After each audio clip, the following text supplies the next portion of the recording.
Hello, ladies and gents! Wow, I didn't do a commentated gameplay video of my own in a very long while. But since a lot of you masochistic people kept on requesting it, I guess I can oblige. Here we go. Alright, so here we are, Commander JustforlolzFYI back in action once again, this time around driving the trusty T26E5 Patriot. A lovely tier 8 premium heavy tank that a lot of you will know to be quite on the powerful side, let's say. So, we found ourselves in a really juicy matchup on the airfield map. And I know, what is this black magic, being top tier in a tier 8 tank? In a tier 8 premium tank nonetheless? I certainly had to pay a lot for this kind of a matchmaking. Just joking, of course. So I actually played this game not too long ago. I think it was during Gamescom, the 5x experience event, and this was the game that actually did help me to get the final push with that experience challenge that was running at the day, and I ended up getting the tier 6 Japanese premium tank, the Japanese Tiger. Quite a nifty machine, by the way. But back to the game, so we really are expected to carry this one hard, and I don't intend to stay in the back either. Now, this is definitely not an aggressive move that I would do in a usual game. But here I felt that we really need to turn up the heat on the enemy team, especially as their team distribution is, well, let's say, a bit non-conventional, bringing most of their forces to the middle and to the other front. So, if I just stay back, I will do very little for my team. We missed the first shot unfortunately for the VK, but at least artillery makes it rain based on our spotting, so not too bad of a start. And with the second shot we should be able to take out that very unfortunate tier 6 line tank as well. Now we might have ended up here on the flank with the least amount of tanks from the enemy team. However, as our luck goes, all of the tier 8s are located here. The VK, the IS-3 and, spoiler alert, the Jagdtiger 88 is lurking there in the background too, so yay, so much for stomping our way to victory, trashing all those juicy tier 6s and tier 7s. But hey, we are in a Patriot, it's not that we would be outgunned here.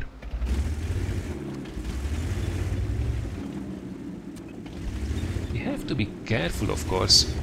We should be fine when we are hull down, but they will batter their way through our hull if we are exposed too much.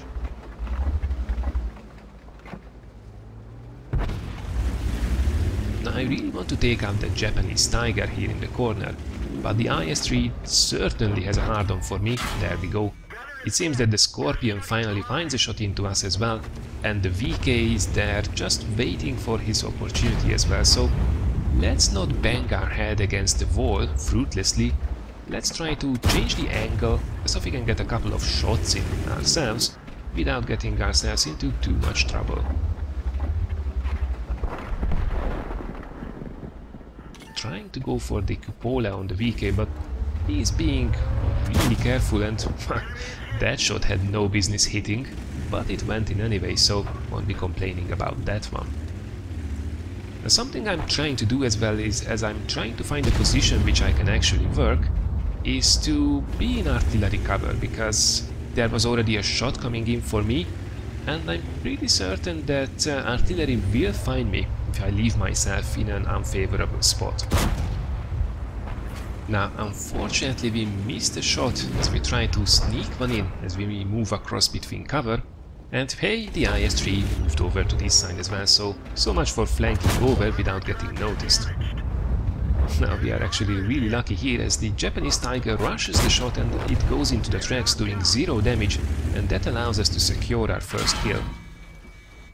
We can't, however, just sit back. The Scorpion and the IS-3 will definitely try to focus us down, and we have to be careful with the VK as well, as we will try to close the distance here. Now, I actually thought that I would be unspotted here, which, as it turns out, is not the case, or these guys have really good reflexes, because we get blasted by the artillery and the VK luckily only shoots our tracks off. However, even with all this luck we are down to basically half already, so yeah, that can get a little bit ugly.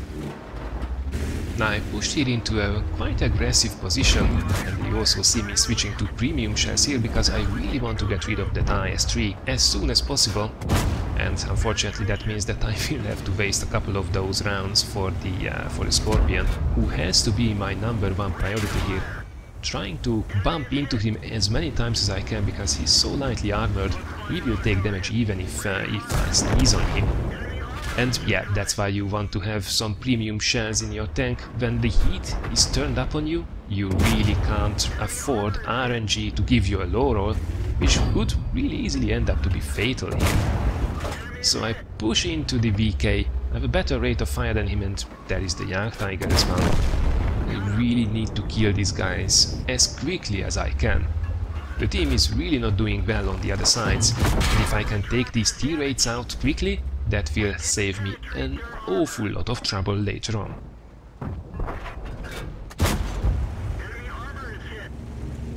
So yeah, I don't really like the usage of premium shells here because, quite frankly, the regular rounds would be more than plenty to take these guys out. It was, however, a quite tight situation, and I felt that I can't really afford myself to bounce off these guys because even this IS-3, who is making, by the way, an awful job of taking me out, the only thing that he really would need to do is to go ahead, push forward and put one into my hull. It would be a guaranteed kill, but instead he tries to shoot at my cupola, which is really the only place where he really shouldn't fire.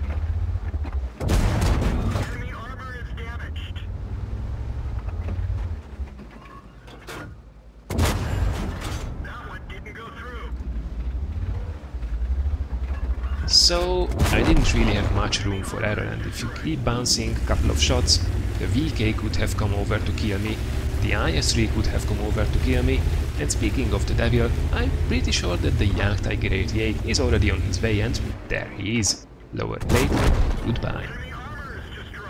So yeah, it might have been a little bit dirty, but I felt it was the right decision to do. And we emerge victorious. Although I have to say, not much health left, pretty much going to be a one-shot for the T150, Japanese Tiger as well, not to mention artillery. That guy can easily splash us to death. But we did manage to turn this one around, taking care of the most important tanks really on the enemy team. Now it's cleanup time.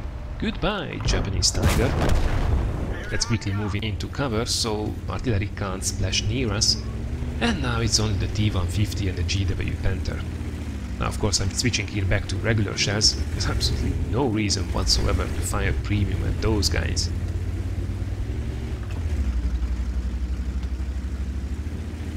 So now really is the question, will we find the T150 who was lurking around in the middle, so we can claim the Radley Walters, and then suddenly it's Christmas. And there he is, sideways on, the easiest Radley Walter of my life. And there goes artillery, luckily he misses us. I don't think we took a single point of damage there. Nope, indeed, that was only some splash on the tracks and of course the obligatory stun. Nothing we should be worried about at this stage.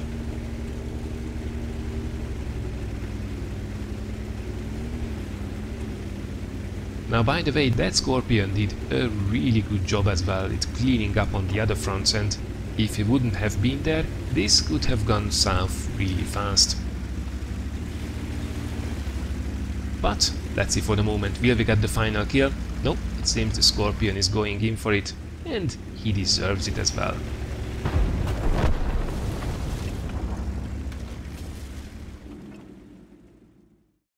So that was alright. Super sweet matchmaking of course, but it was at least for me a fun, tense battle anyway. An ace tanker it is then, with a Radley Walters, Top Gun, Steel Wolf, Spartan and a high caliber on top. The real icing on the cake was however heavy tank mission number 14 with honors, sprinkled with a whopping 191,000 credits and a crazy 14,000 experience package. Can I have these kind of rewards a bit more often, please? Now, looking at the team results, to no surprise the T-rate premiums carried this one hard, although in this kind of a matchup you didn't have to be a powerful next generation premium to do well when top tier. Close to 3800 damage, 8 kills and over 1500 base experience was the end result then. No complaints here. As for the details, we fired 26 rounds in total, hitting 22 and penetrating almost all of them. We also managed to negate half of the incoming shells, blocking over 1300 damage on top, and even though we fired quite a few premium rounds during this match, we still managed to close the match with a rather nifty 118,000 credit net profit. Alright then, this was my little adventure in the always reliable Patriot. Let me know if you did enjoy this video and if you would like to see more of it. I certainly enjoyed making it for you.